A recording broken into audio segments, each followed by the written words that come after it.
Hello guys!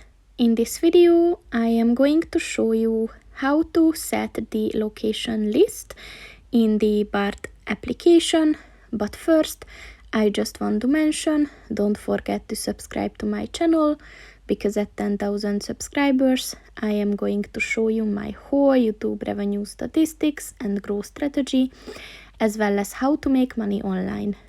Let's jump into it. First of all, open the application on your phone and then just click on the button at the top of the page on the right.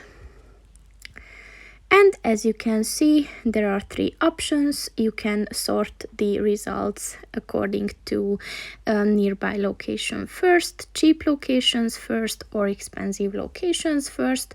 So just click on the one that you want to set, and as you can see, the menu section changed, and now you will see the cheapest options first, and then you can just browse through it.